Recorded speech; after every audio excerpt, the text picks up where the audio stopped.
Let me ask you a question. What are you thankful for? Go on, have a think.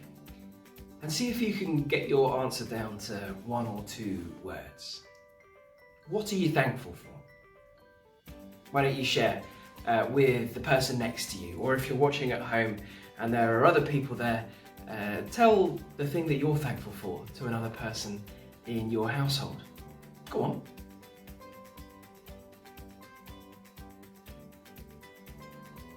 Okay.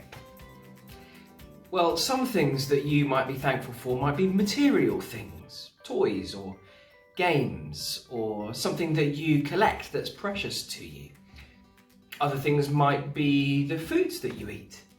My favourite food is yogurt, and I'm always thankful when I have one.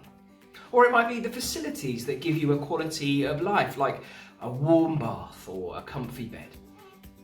And the other things you might be thankful for are people in your life. This year's been hard, hasn't it? And some of our favourite things we might have had to go without. You may not have been able to see your grandparents.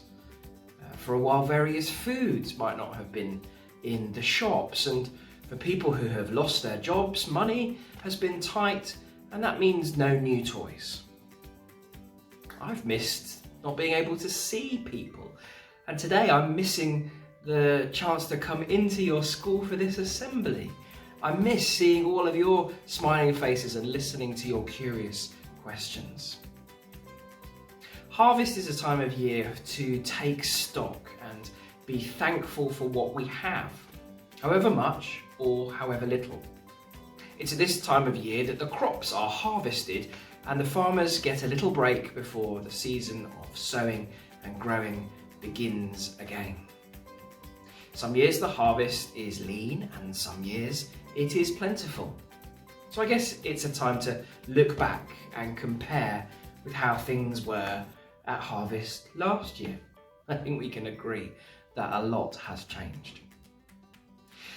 One of the writers of the New Testament, the Apostle Paul, wrote a letter to the Philippians, a group of Christians with whom he had started a church.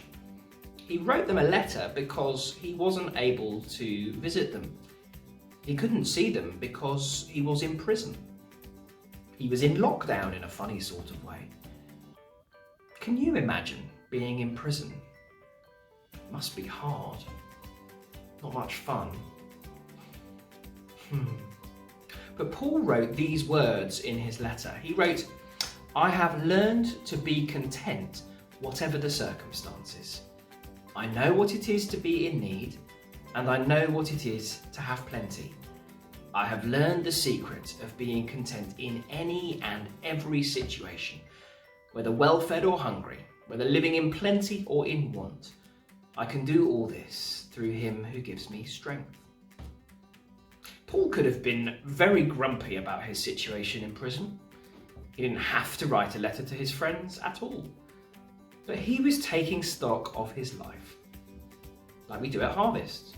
And he chose to have an attitude of gratitude. That's a good phrase, isn't it? Attitude of gratitude. He chose contentment over confinement. He continued to be generous in love and friendship. And during his lifetime, Paul changed the world. I wonder where an attitude of gratitude might take you. I wonder what would happen if you shared the things that you are thankful for every day with your teachers and your classmates as a daily discipline. Now, I know that you are very generous children and you think about others by donating to the food bank so that people who are struggling right now would not have to go hungry. That is brilliant. But how can we also have generous hearts? You seen this painting? I love this painting that's in my house. My wife Sheila made it when we were going through a really hard time. It's really colourful and it contains some of the words from Paul. I can do everything through him who gives me strength.